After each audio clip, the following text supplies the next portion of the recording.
Hello, this is a free call from Gypsy Blanchard.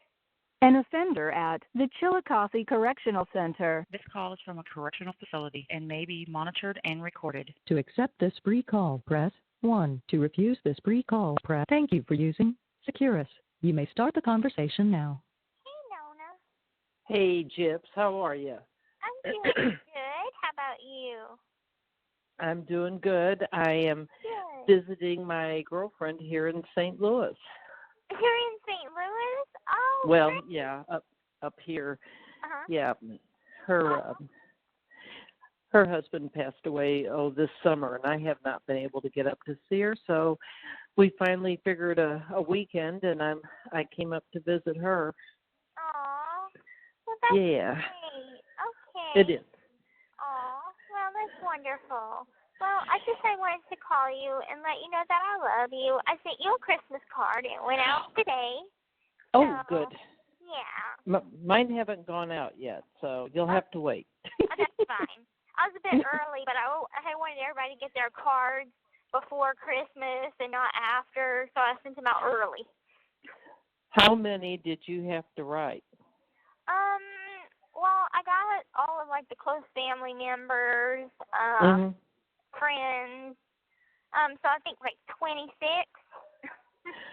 Well, that's enough. Yeah, because I mean the Christmas cards are $1.60, and if you add that all together, that's a lot. That is definitely a lot, and then the stamps and yeah.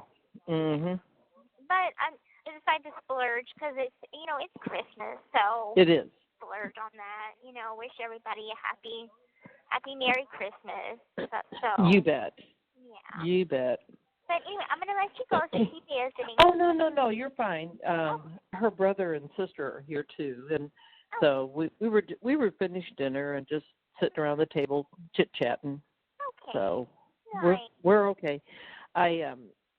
Christy had texted me and told me what happened, and I was I said I had no idea. I said I never even saw that post.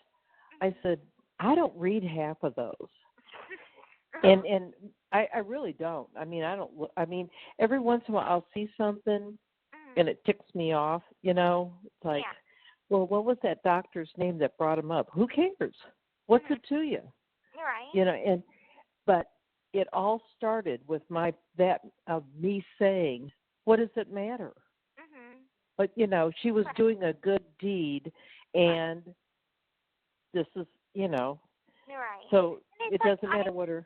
I had whenever she was reading the post, I'm like, that doesn't sound like Nonna. Like she would say something like that. Because I mean, I've confided in you many times about people being supportive and then just up and changing their mind. Right. And so it's like it kind of came out of the blue, and then she was like, "Oh no, it was Laura that threw Marsha's name into it, so it didn't actually come from Marsha." And I'm like, "Oh, okay, that makes more sense." Because I'm like, it hurt me, and Well, yeah, and I said I understand where it would be upsetting, and I said, but I didn't say anything. I said she put my name in there, and I said I never even saw the post, and I said I defended her. I'm not, and I guess it was, and I had to go back and reread it a couple times because, I guess Laura said something about that they didn't come and visit. And yes, everyone was wondering, but we all know what your mom said about him. And she said, terrible things. And I even said in the post, because we were talking about the furniture and because at one time I think I asked you what happened to it. You said you thought that Habitat got it. But anyway, somebody else cleared that up. And I said, well, I hope Rod got that picture of Gypsy that was in the dining room. But I never heard anything past that, and I never looked after that. And then I we, get we that. have it. We have Oh, it, good, and it's good, waiting good, good. for me when I get out. So Great. Yes. Great. Because I said that was the one thing, that always stood out. I always remember the picture. Right. And and somebody was talking about the color of the house and that it was originally blue, and I'm thinking it wasn't blue, it was green. It was like a grayish. Yeah, I mean, strange color green. and I said, and DeeDee said that yellow was her doom color. Right. I said, I can remember that. No, that's my doom color. And I'm Right. going, what? And the one on the side of us was yellow, so that would have just looked too yellow. Well, yeah, that's true.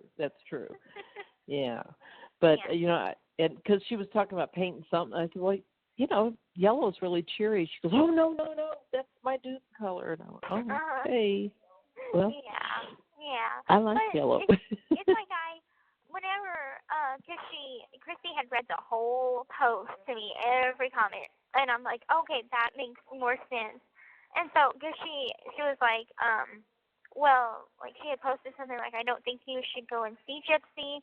And at this point, I'm like talking to her on the phone, and I'm like, I'm hurt, so I was just like, I'm in awe, like I'm stunned, and I don't really know what to say, and I'm crying. So I'm just like, well, maybe they should come and visit me because that would hurt too much right now. And the thing is, it sounds different, and when somebody posts something, I'm not sure where they're coming from. Right. Maybe it's just questioning, and Laura texted me, I guess, the next day and said, I guess I'm on the list. I guess I said something I shouldn't have. And she goes, I don't even know what it is I said. And I said, I can't tell you where the post was, but I said it was something about the family not coming to visit. And I said, we all know why. And she goes, I know. She said, I don't know. I just said it. And I said, well, it was hurtful. And she goes, well, she said, well, I guess it is what it is. I said it, and I can't take it back, and I can't change it. And I said, well, she said, I guess you can go ahead and go up there by yourself. I thought, that's a long drive by myself. Yeah. Well, I mean, you're still on my visiting list, so anytime that you still want to come visit, you can still come visit anytime, even if you bring a friend or whatever. And it doesn't matter. But you're still on my Laura and I had been talking about it a month or two ago, and she's no longer working. She's basically retired now too. Yeah. And she said, well, when do you want to go up there? And I said, well, I can't go this and I can't go that. And I said, well, we could probably go some Friday in December, or I'm going to have to wait till almost February because I said January is shot. And she said, well, and then after all this, she said, well, I guess I'm not going now. And I said, well, let's give it some time. Just some time. Because it's like I still love her. It's just my little feelers are hurt right now. And it wasn't even the post about the family, because I understand what she meant about the family. It was the post of she did the crime, so she should do the time. That hurt my feelings. Because I'm like, a lot of people are signing this petition to try to get me out because they don't believe that this is where I could benefit from. That's where. No, and and I think we all agree with that. I mean, even Laura feels that way. She said she's not going to get what she needs in prison. Right. But and I think also when 2020 interviewed us, I said I don't. I'm not even sure how I said it. I said I don't condone the fact that her mother's gone. Right. But I understand and I can forgive. Right. And I think we kind of both said the same thing, when they did the 2020. But, how long ago has that been? Right. And I haven't heard a thing about that, whether they're going to ever, I talked to the lady just a little while ago, right Mhm. before I called you, and what they had wanted is to interview some of the doctors and get my medical records. And they sent me a HIPAA form to sign. Right. And I received it and I signed it. So I called her and I said, "Have you received it yet?" And she's like, "No." But this is not the first time that I have tried to send her something and she has not received it. Like, I've tried to send her like recent pictures, maybe put in there, and she's never received it. It seems like there's something that she doesn't receive it. The office or You know whatever what? doesn't get it. Maybe you need to send it to Christy. That's what I just had told her. I'm like, well, send Uh-huh. me another copy of the HIPAA form, and I'm going to send it to her, and then she can send it to y'all, because I don't know if it's the prison that looks at it and says 2020. Exactly. Oh, this is bonkers. Mhm. Chuck it. But whatever Yep, it is, definitely. I'm going to make sure that they try and get it. They had, they told Christy that it might air this Friday, but they have not confirmed it yet. They're still trying to get those medical records and talk to the doctor. Yeah, but I don't think any of those doctors will be able to go on. They're not willing to talk because, okay, so Dr. Steele is no longer working at Mercy. Oh, no, they fired him. Neither is Dr. Beckerman up in Kansas City. And this is what really, really grinds my gears and everybody is the fact that I signed a HIPAA form so Christy could get all of my medical records from Mercy and Kansas City and any of the hospitals that I've seen. Okay, it came back that there is no record of any Gypsy Blanchard at any of those hospitals. What? I'm serious. No record. Mm-mm. Now, they had something because Dr. Plasterstein, they had something, they had just a little blurb of something. Right, and my attorney had got those. Like the records that they were able to get, my attorney got them. But as for like each individual doctor, how each one keeps their own files. Yes, definitely. Well, it's actually all in one bank. I mean, if I pulled your name up, I could see everything. So anybody. So if they're saying there are no records, somebody has purged them. I'm like, this is crazy because, they made sure that they put my last name with the E and without the E and the different birthdays. So there's no loophole that could have fell in. I don't understand. And I don't either. My new attorney, malpractice attorney, he was going to kind of look at some evidence and stuff about medical records. And then, so Mom had screenshotted this letter saying that there's no records to be found. He's definitely going to take the case now to try and figure out what is going on. Well, and I don't know where I heard or if I saw, I have no idea, and I might be making this up, but I thought that someone had said at one time that Mercy didn't want to acknowledge that these doctors had made the suggestions that, maybe your mom, was making you ill, and they didn't want to, because Dr. Jordan had brought you back and all the falderall, all the publicity and everything, and they didn't want to, I don't know, look like, the bad guys or so. I don't know. I mean, I have no earthly idea. No idea. That's just crazy. You would think that is like strange. a legal piece of paper, because I'm giving my permission to who, my new attorney needs the records. 2020 wants to interview some doctors. So I'm like, whoever wants to get these records, I have nothing to hide. In it, I have never, they always say, oh, they scammed or they cheated and lied. I know. So and I'm like, it's not they. Well, But and not safe. but I don't look at everything on there because sometimes it just ticks me off. Mhm. So, and I'm afraid I'll say something. So I don't go on Mhm. very often. I mean, every once in a while I'll see something, and I try not to comment too much because I don't want somebody then texting or saying something back to me. Right. Mhm. So That's good. I mean, that's what I tell Mom all the time. Don't give them what they want because all they want is some jibber jabber because they have people posting things like, "Oh, you be the judge and jury." These are some taken out of context facts, but they said facts, and sentence her. It's like, what does it matter now? I'm already sentenced. I'm doing my time. So it doesn't That's right. matter what you want to give me. It's done and over. And Nick's trial has been postponed again. I heard that.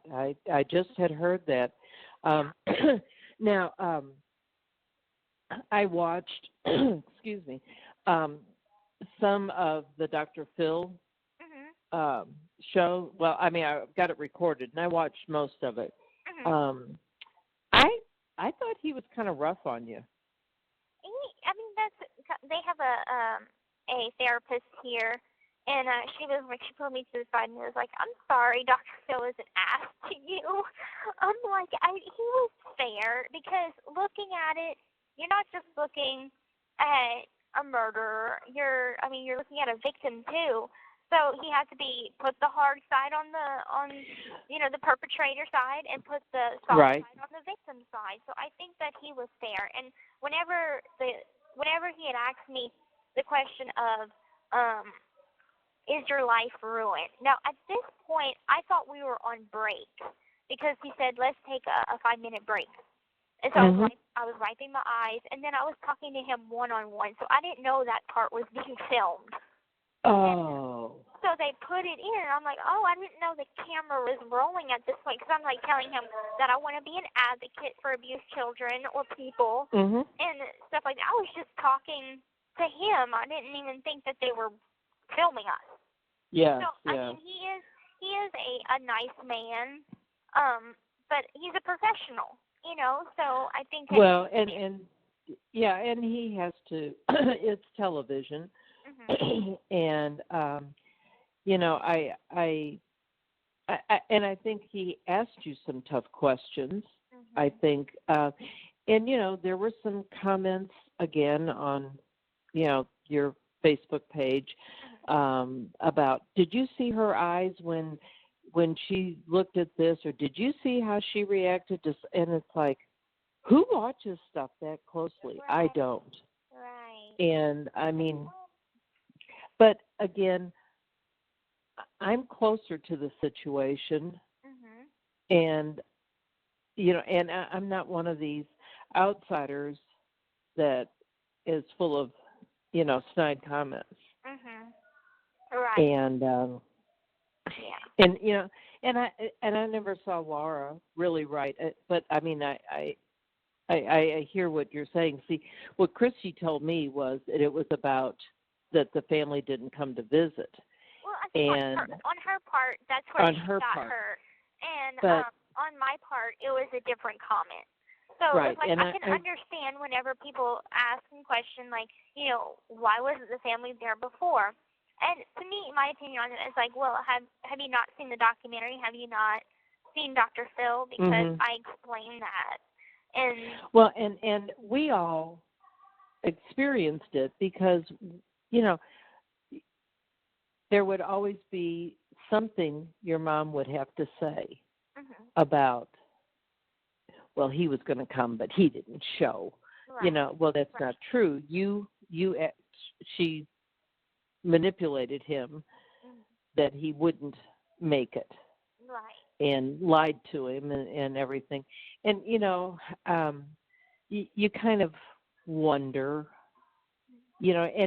and I think we all had suspicions, but nobody wanted to believe it.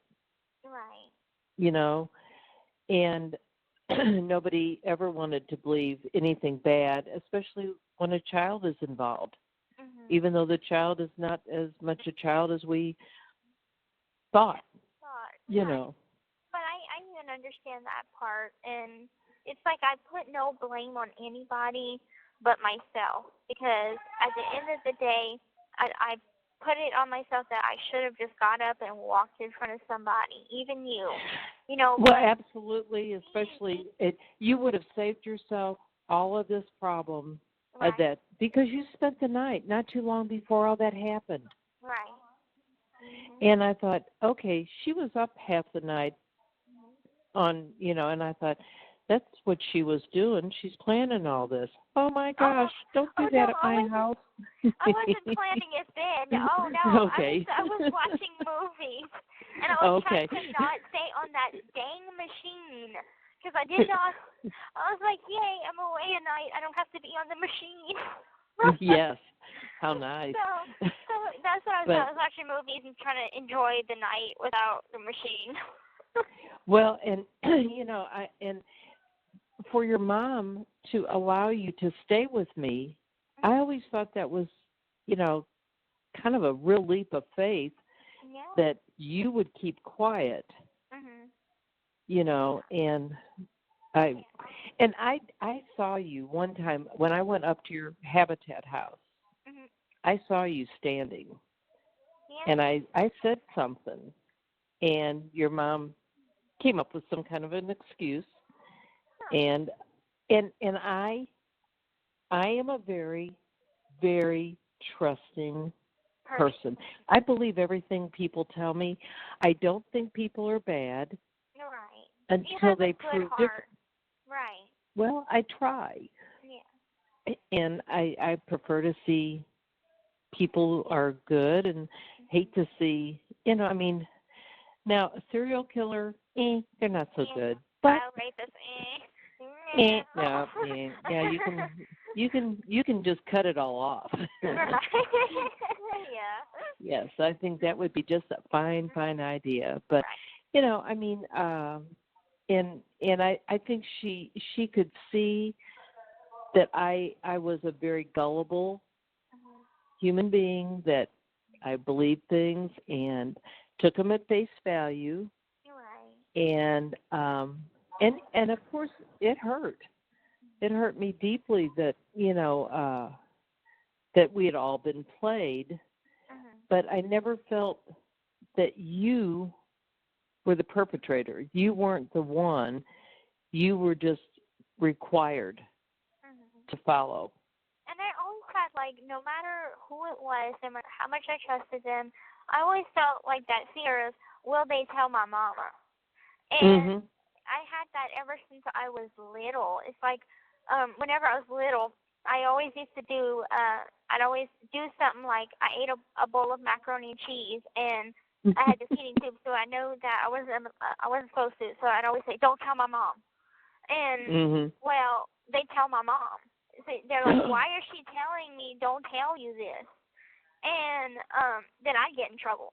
So I mean, learning from that experience, right, because it happened quite a few times, not just a couple of times, but quite a few, until I learned, don't tell my mama, and just don't do anything. Yeah, just So. But I mean, when you were telling the story about her handcuffing you, oh my God! I mean, I was going to come unglued and hurt her again. I mean, I just I couldn't. I don't know what fathom. she told you in that time, because it was like April of 2011, and she kept me away from everybody for a little bit at that yes. point. And at this time, nobody was allowed to come visit. Facebook posts were very limited. It's like we were under isolation.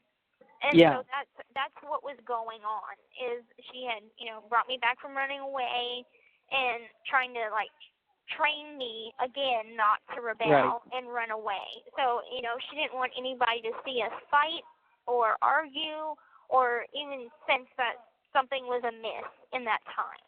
Well, but she did nice things for me too.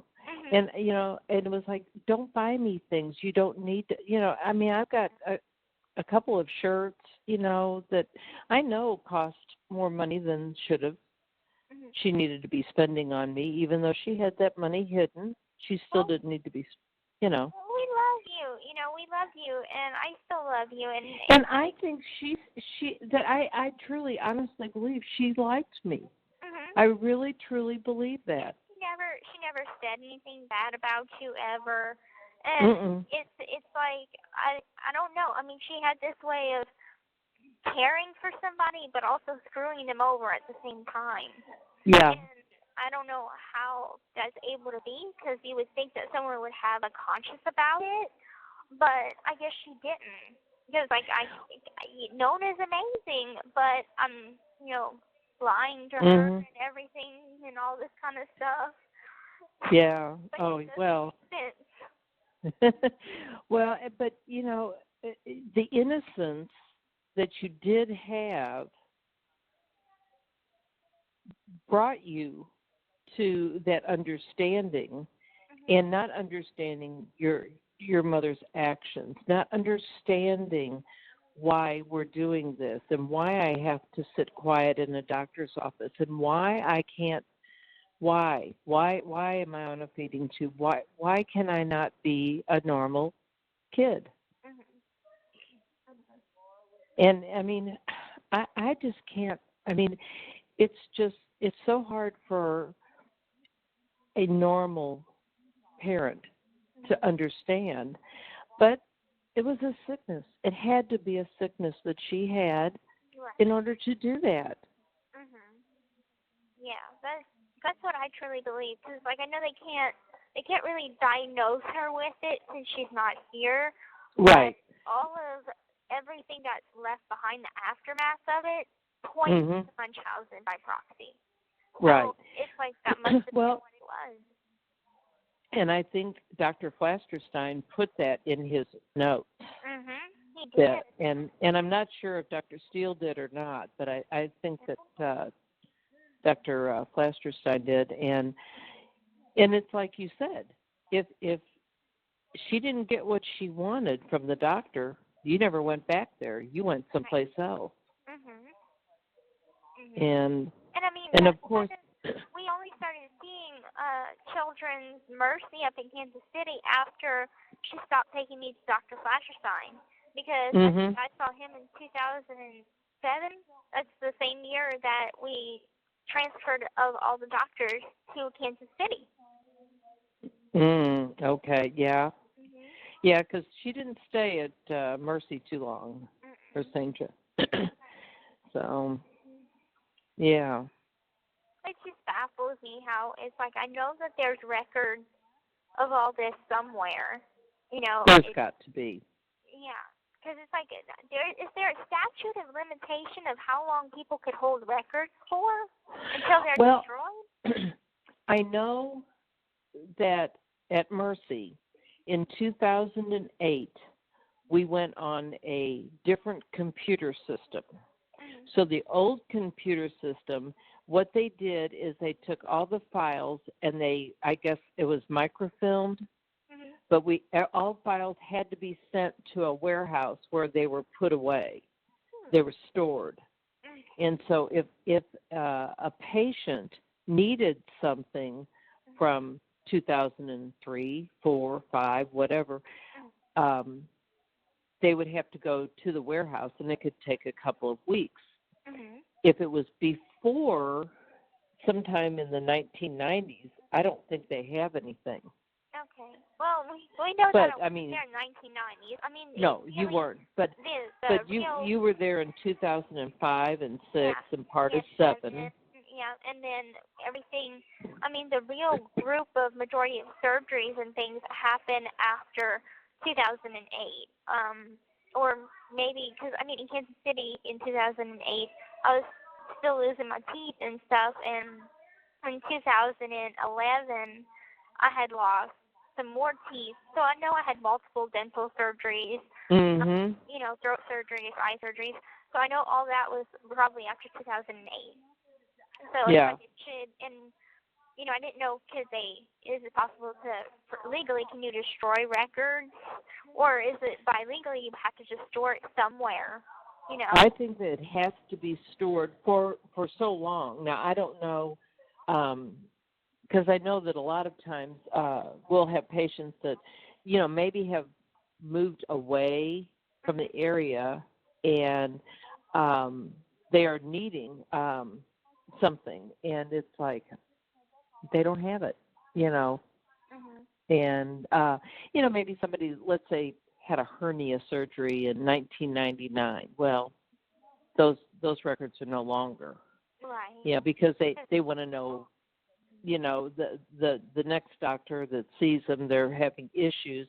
Well, hello, that's almost 20 years ago, But now that everything is electronic, things are different. It's going to be different, totally different, not all paper. And then trying to read the doctor's handwriting is even worse. That'd be rough.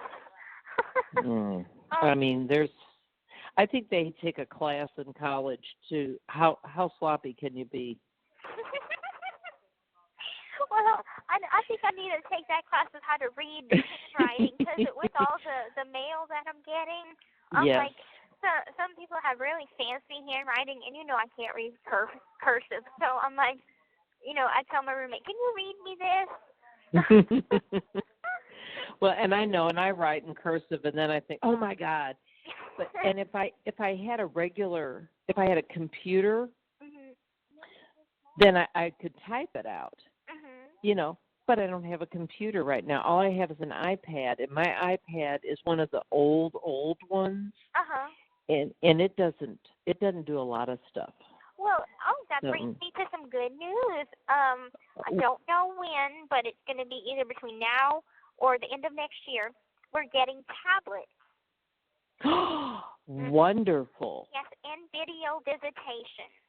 So the video visitation, the tablets, they don't have a camera on them. The video visitation is going to be on the house or, in the back on a kiosk.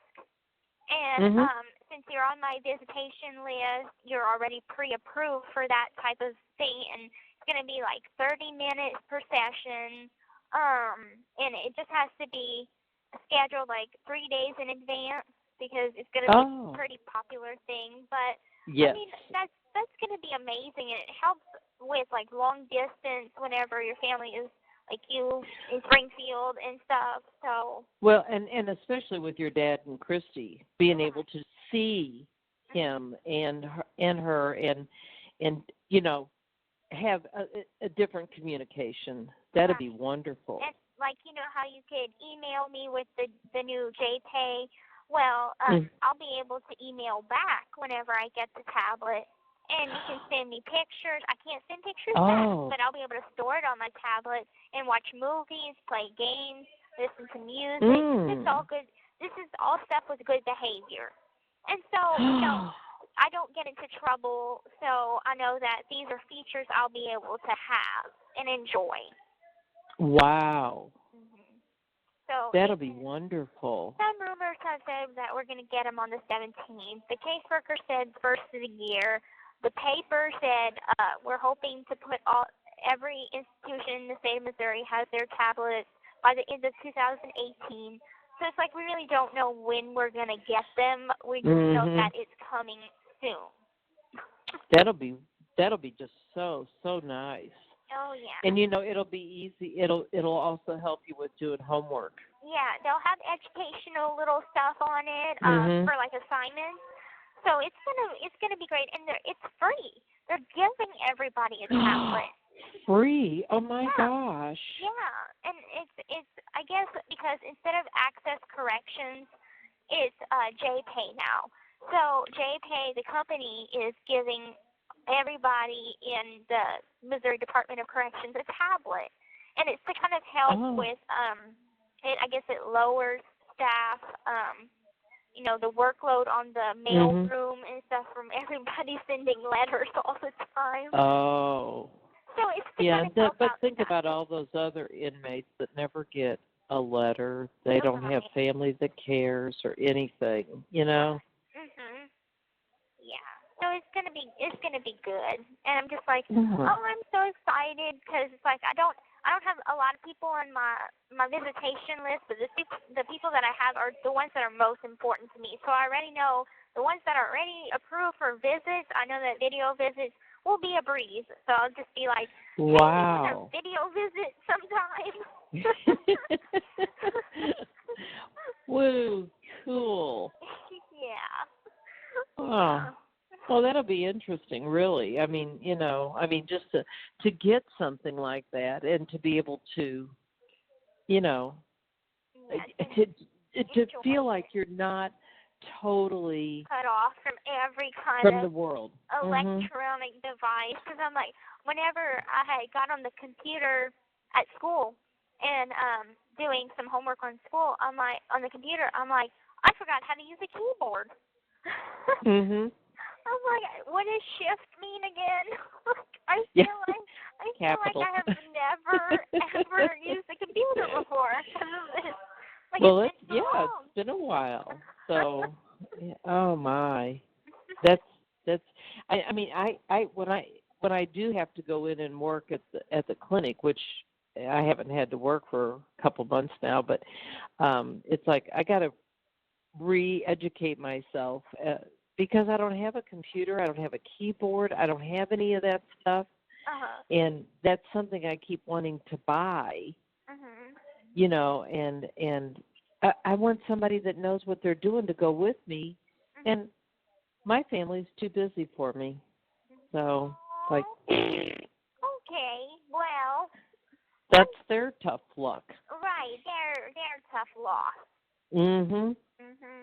Yeah, but in January, I'm going to Fort Benning, Georgia. That's when my number 2 Ryan graduates from his second phase of the Army. Yes. And so his dad and I are flying down there, and good.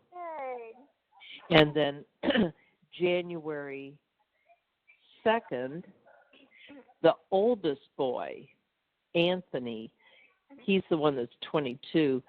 He's joining the Army. Okay, so he's just starting out with it. He's just starting, and the other one, by the time he actually gets going, the other one will have gone on to his first duty station, wherever. We don't know where that'll be yet. So it's like chaos and confusion. And then I get back from that visit, and then Gary and I are going on another Caribbean cruise. It's like, oh my! Well, I still got all your postcards. They're in my photo album, and I just love looking at them, especially the turtle one. The turtle one is my favorite. Oh, you like the turtle one? Oh, well, I was going through some stuff, and I thought, well, I bought that for Gypsy. I bought that postcard for her, and I never sent it to her. Well, why didn't I send it? I don't know. and when 2020 came, I was like, oh my God, where did I put everything?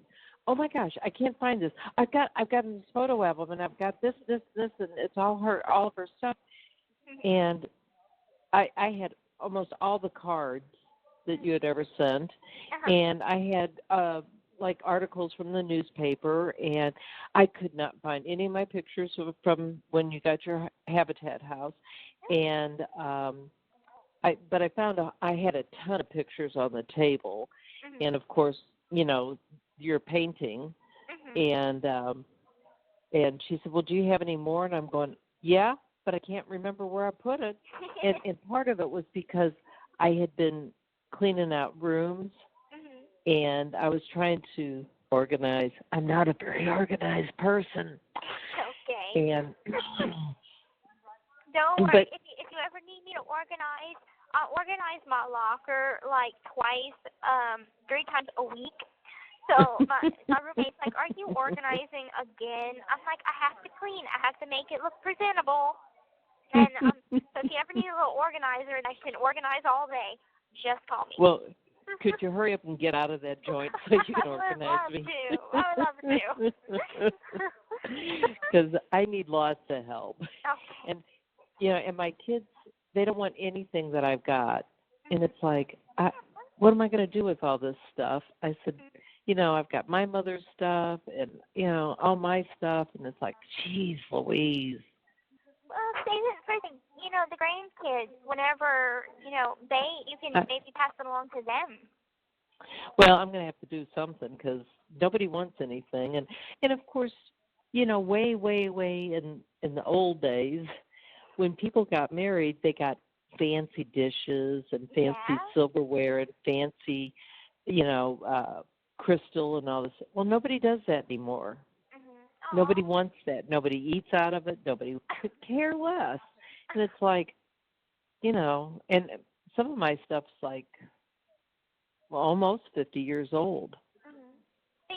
So you have a lot of nice things. So yeah, I do. Good to have, and I can imagine, whenever the grandkids they have kids of their own, that's good to kind of just pass it along because it's just precious to just discard. Well, it's true, but my youngest daughter, she's kind of a minimalist. They have nothing out. Oh, I see. Yeah, they might have a picture on the wall, but it's some kind of. I had a neighbor that was like that. They didn't even have a couch. They had nothing but a rug and I don't know. I don't remember what else. Weird. But they were like hippies. Oh yes. Uh-huh. Yeah, they are strange. Yes, very much so. Yes, but I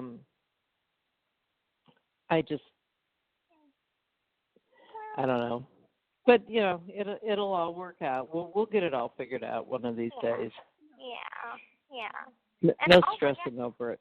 I forgot to tell you, the court system had sent me a subpoena to do a deposition. Really? Yeah, for Nick. For Nick, yeah. Yeah, I had got it a couple weeks ago, and at this point, I didn't know his trial was postponed. They had scheduled a deposition, and it's going to be his attorney and the prosecuting attorney that was going to come here to take my deposition. And then they canceled it, and they postponed his trial. So, and it says on the subpoena that no additional subpoena is required for me to be called to the stand and go to his trial. So I'm stressed about what else they're gonna do besides the deposition, because I really don't want to go to Greene County and have to be put in the stand. I mean, that's just a lot on me emotionally, and I'm not ready for that. I mean, I'm all for putting him behind bars, but being in the same room with him, I don't know if I'm emotionally ready for that. Well, and he has a lot of issues. Mm-hmm. I mean, it's obvious he's got some real mental health issues. Mm-hmm. And we were surprised that they put it off.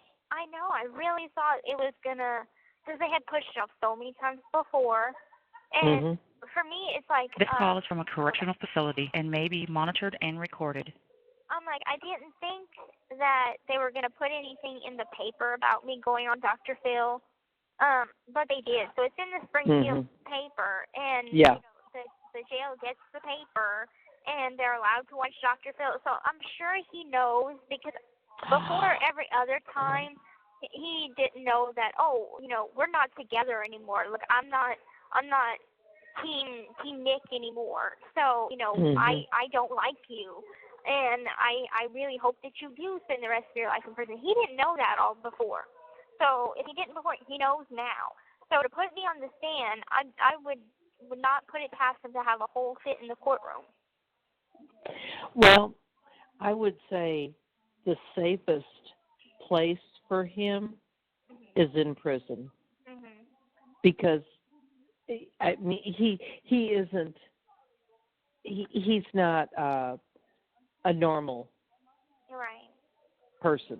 I mean, he really does have some issues that, I mean, his parents would have to really, keep an eye on him, and obviously they didn't.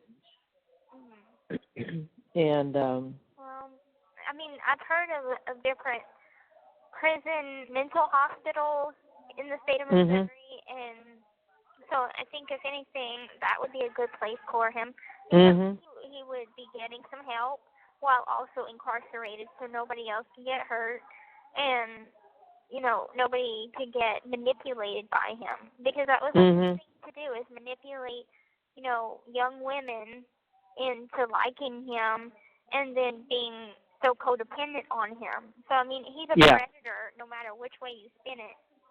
So I just think that the best place for him is in a mental hospital so he can get some help and not be a danger to anyone or himself. Well, he still looks terrible. I mean, when you see him, sometimes they'll show a picture of him or whatever, and, I mean, he just looks like he's out in La La Land.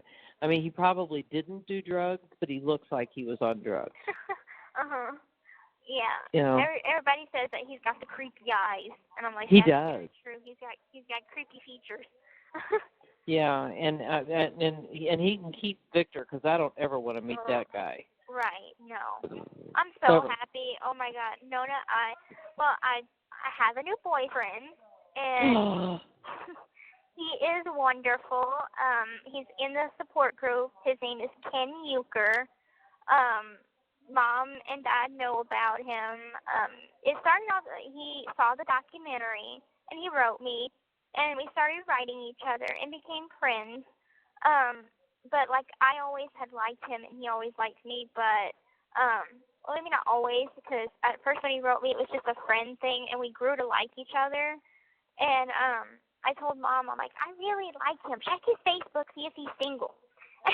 And she did, and they talk often too, because he'll be like, yeah, I was just talking to your mom for like an hour, and I'm like, cool. And he lives in Seattle right now, and he came visit me once, and that was the one that kissed me. Well, he knows better now. He knows better now, and I said, if you do that again, Mom's going to kick your ass, I'm going to kick your ass, my dad's going to kick your ass, and your mom's going to kick your ass. Jeez. But he's a sweetheart. He really is. He takes care of me in here. He sends me $150 every other week. It's once he's off restrictions, he's going to come see me every month, like either 2 weekends in the same month or 1 weekend a month. And so, I mean, he's just a really, really sweet person, and he really understands what I've been through, and he defends me. And I tell him, don't go in the support group and, let them get to you. But he's like, I just want to defend you. They don't understand. And I'm like, I know, but still, it's fine. But, he's a good person, and I never known what it would be like to be in a normal, good relationship before, until now. Well. And he's very, very handsome. Oh, he is? He's well. very handsome. Well, I thought on Dr. Phil, you looked really, really cute.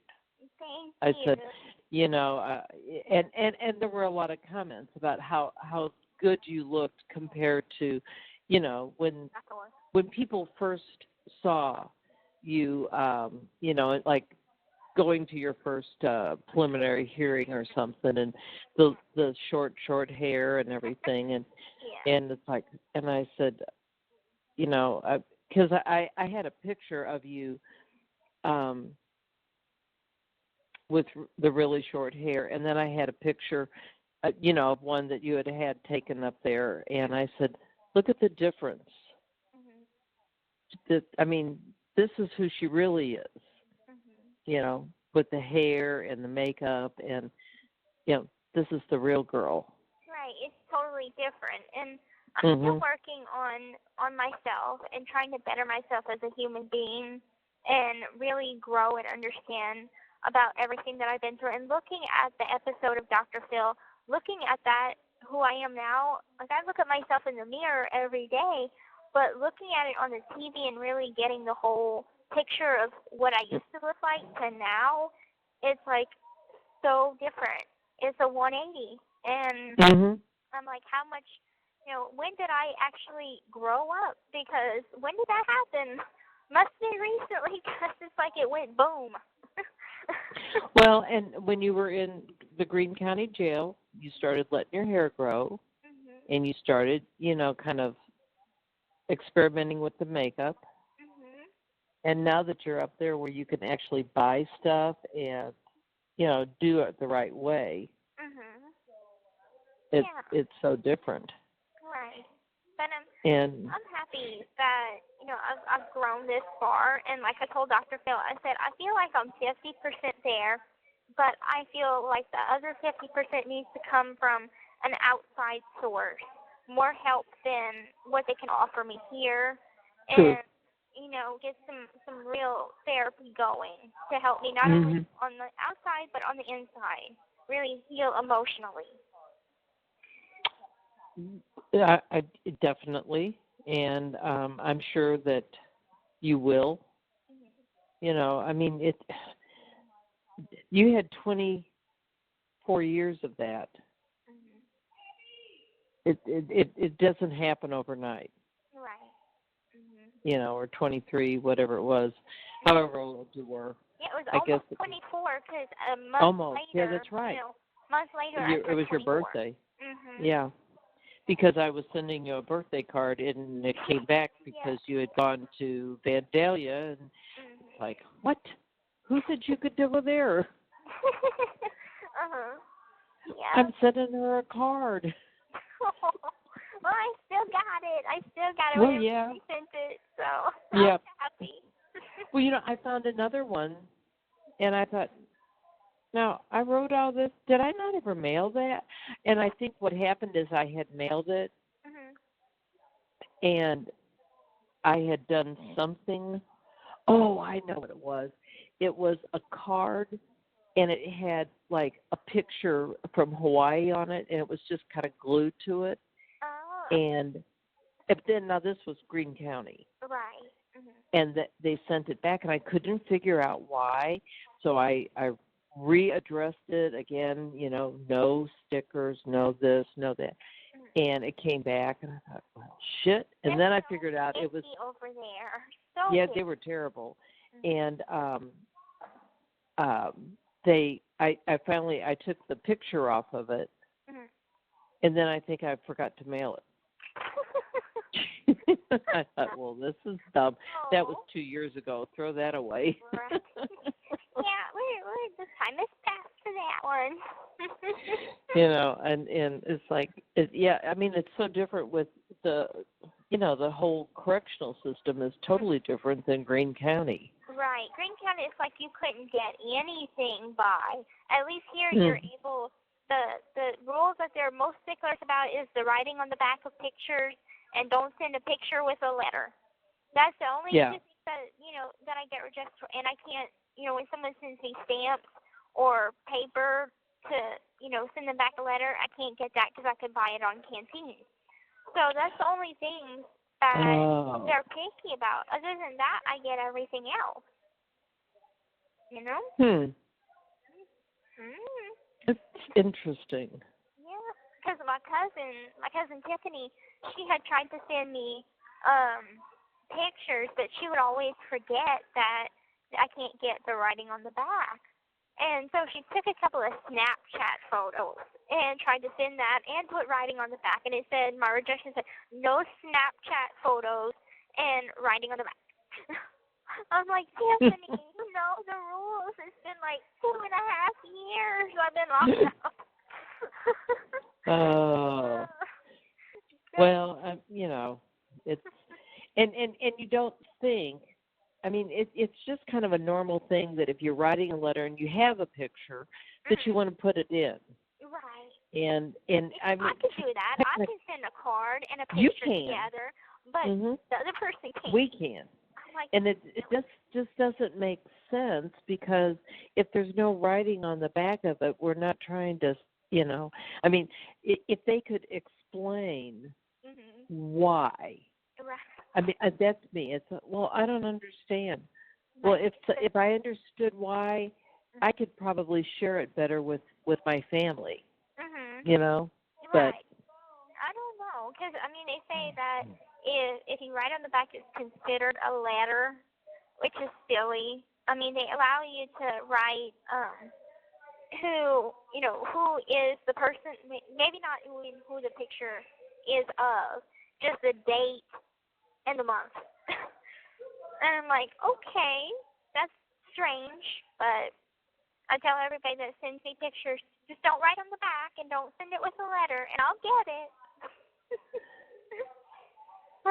so and then you'd want to put maybe a piece of paper, and put the pictures in there, and then on the paper I'd want to put a date. And then, but you can't say that, so in the original letter you say, and picture number 1, it'll be of so and such, and picture number 2 will be of, and then you can write on the back when you get it. That's how people have to do it. They put the picture in one envelope, and then they put the letter in a separate envelope, and they describe what the picture is of. Put tell the story behind it or something. Yeah. I'm like, okay. Oh, that's crazy. Silly. But anyway, I'm going to go because I got to go to the bathroom. But I love Well, I understand that. Love you too, and you take good care of yourself. And we'll see each other. I just can't promise you when. That's fine. Okay. Okay. But I love you. Okay. Have a good Okay. Take care. Bye-bye.